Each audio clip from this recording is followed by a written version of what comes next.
धर्म, रिलीजन, मजहब इस दुनिया का सबसे बड़ा जो आपको हर रोज बेवकूफ बनाता चला जा रहा है। मैं समझता हूं कि आपके लिए ये काफी शॉकिंग होगा कि जिस बिलीफ को आप अपने दिल और दिमाग में बचपन से बसा के रखे हुए हो वो सब है।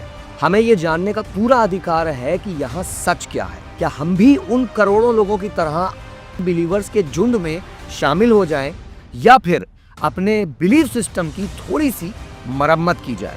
अगर आज कोई ये बात कहे कि सूरज धरती के चक्कर काटता है या चांदनी की रोशनी किसी देवता का अवतार है तो आप हंसोगे, लेकिन कई सालों तक इन चीजों को माना गया है और जिसने इस पे क्वेश्चन उठाया उसको गधा पागल बोला गया। क्या धर्म सच में लोगों को समझदार बनाता है या फिर एक ऐसे लूप में डाल देता है कि जहां पे लॉजिक सोचना ऑलमोस्ट इम्पॉसिबल हो जाता है?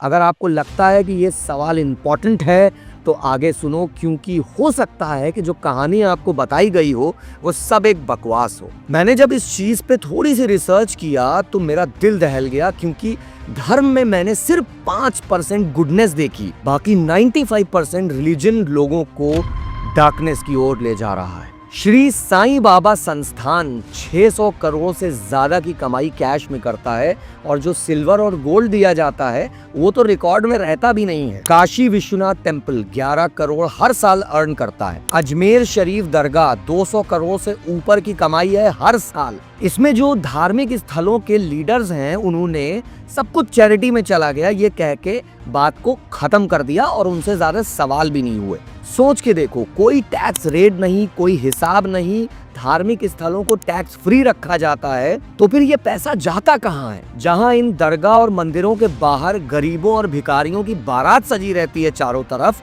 वहाँ पे कोई कभी ये सवाल नहीं करता कि आखिर ये पैसा जाता कहाँ है और इन पैसों से फायदा किसको पहुंच रहा है। हर रिलीजन के भगवान अलग हैं, हर जगह के रिचुअल्स अलग हैं, हर जगह की पूजा के तरीके अलग हैं। आपके अंदर सबसे स्ट्रॉन्ग फीलिंग कौन सी है?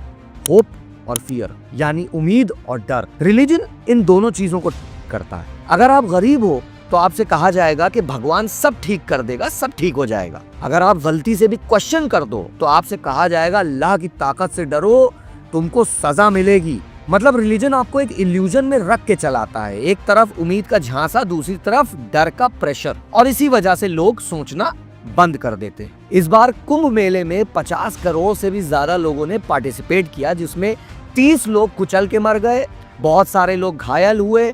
उसी के दौरान एक ट्रेन एक्सीडेंट में 3 बच्चे और 14 लोग कट के मर गए। इस हादसे में भी बहुत लोग घायल हुए। क्यों? क्योंकि किसी भी हालत में इनको कुंभ पहुंचना था। ये तो कुछ भी नहीं है। हज में 1300 से ज्यादा लोगों की मौत हो गई। क्यों? क्योंकि सऊदी सरकार को फर्क नहीं पड़ता ना कि कोई डिहाइड्रेट होके मरे या फिर किसी को स्ट्रोक आ जाए, कोई सड़क पे मर जाए तड़प तड़प के, उनको फर्क नहीं पड़ता। और ये इस डेटा पे हम लोग क्यों बात कर रहे हैं आगे बताऊंगा। अब आते हैं अपने मेन सवाल पे, जो जितना ज्यादा रिलीजियस होता है वो उतना ज्यादा क्यों होता है। जरा सोच के देखिए, आप जब अपने माता पिता को कोई साइंस की बात बताते हैं तो वो अक्सर इग्नोर कर देते हैं, लेकिन वही सेम बात जब आप रिलीजन के एंगल से बताते हैं कि किसी भगवान ने ये कहा या किसी पैगंबर ने ये कहा या किसी होली बुक में ये लिखा है, तो वो 100% फेथ के साथ उस बात को मान लेते हैं। साधु मौलाना पंडित का धंधा सबसे अच्छा। एक डॉक्टर को 6 से 7 साल पढ़ाई करनी पड़ती है डॉक्टर बनने के लिए, एक इंजीनियर को डिग्री चाहिए होती है, लेकिन एक रिलीजियस लीडर बनने के लिए एक ड्रेस कोड लगता है, भाषण देना आना चाहिए, अपने आप को किसी भगवान या किसी रिलीजियस पर्सनालिटी का अवतार बता दो और लोग मानना शुरू कर देंगे। जरा सोचो, कोई मौलाना, गुरु या साधु बार बार रिलीजन के रिचुअल्स को फॉलो करने के लिए क्यों कहता है? गलती से भी अगर तुमने कोई चीज क्रिटिसाइज कर दिया या फिर किसी चीज पे क्वेश्चन कर दिया तो तुम्हारे साथ क्या होगा तुमको अच्छे से मालूम है। मेरा कंसर्न यहाँ पे बस एक ही है कि अगर सब कुछ इतना सही है तो क्वेश्चन क्यों नहीं कर सकते? अगर किसी रिलीजियस एक्टिविटी का लॉजिक नहीं मिलता तो उसको क्लियर क्यों नहीं किया जाता, जबकि घुमा फिरा के सिर्फ उल्टे सीधे जस्टिफिकेशन दिए जाते हैं? क्योंकि अगर आपने सोचना शुरू कर दिया तो इनकी दुकान बंद हो जाएगी। और ये सिर्फ पैसा कमाने तक सीमित नहीं है, ये आपके दिल और दिमाग पे पूरा कंट्रोल चाहते हैं। रिलीजन का असली काम है लोगों को कंट्रोल में रखना, उनको इंडिपेंडेंट और लॉजिकल सोचने से रोकना। दोस्तों, ये बातें उठाना इसलिए जरूरी है क्योंकि इंडिया और पाकिस्तान दोनों ही बहुत ज़्यादा रिलीजियस देश है और यहाँ की सरकार और जो लीडर्स जो बैठे हुए हैं वो धर्म की अफीम सुंघा के जनता को कमजोर और गरीब रखते हैं। आज से कुछ ही समय पहले की बात है, जब बोला गया धरती गोल है, रिलीजन ने अपोज किया। जब बोला गया धरती सूरज के एक चक्कर काटती है, रिलीजन ने अपोज किया। जब बोला गया जर्म से बीमारियां होती हैं, रिलीजन ने अपोज किया। तो अगर आज आप रिलीजन के कुछ कॉन्सेप्ट्स को अपोज कर रहे हो, क्वेश्चन कर रहे हो, तो क्या पता आप सही हो। वैसे भी इंडिया से रिलीजन को हटा दिया जाए तो बड़े बड़े पॉलिटिशियंस रोड पे आ जाएंगे, कौन सुनेगा उनकी।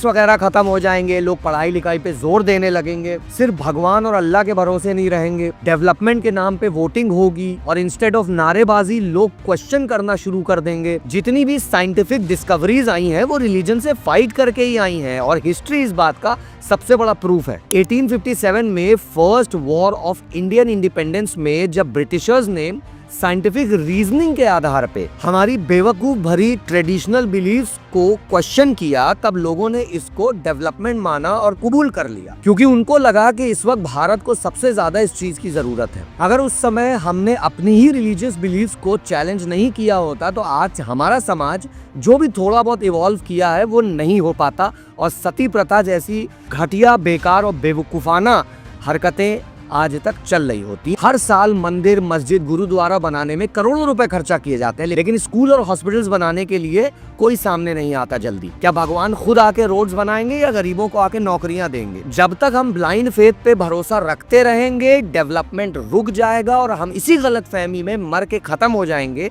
कि भगवान या अल्लाह सब ठीक कर देगा। बद्रीनाथ यात्रा के दौरान हर साल 100 करोड़ से ऊपर का रेवेन्यू जनरेट होता है, लेकिन उत्तराखंड में आज भी हॉस्पिटल और स्कूल्स की कमी है। तो क्या ये पैसा रिलीजियस एक्टिविटीज के बजाय इंफ्रास्ट्रक्चर डेवलपमेंट में खर्च हो सकता है? जवाब है नहीं। धर्म के ठेकेदार ऐसा होने नहीं देंगे, और ऐसा क्यों नहीं होने देंगे ये आप मुझे कमेंट करके बताओ। अब आपके पास दो रास्ते हैं, या तो भेड़ो चाल में शामिल हो जाओ, ब्लाइंड फेथ के साथ किसी भी चीज को फॉलो करना शुरू कर दो, या फिर सवाल पूछो, लॉजिक ढूंढो, चीजों को क्लियर करो और फिर उसके बाद डिसाइड करो क्या सही है और क्या गलत। फेथ होना गलत नहीं है, लेकिन अंधभक्ति हमेशा नुकसान पहुंचाएगी। भगवान, अल्लाह, सुपर पावर सब कुछ एक ही है, लेकिन उसको मिस यूज किया जा रहा है लोगों के द्वारा रिलीजन की ब्रांडिंग करके। सोचो, समझो, सवाल करो और खुद डिसाइड करो कि आप एक समझदार व्यक्ति हो या एक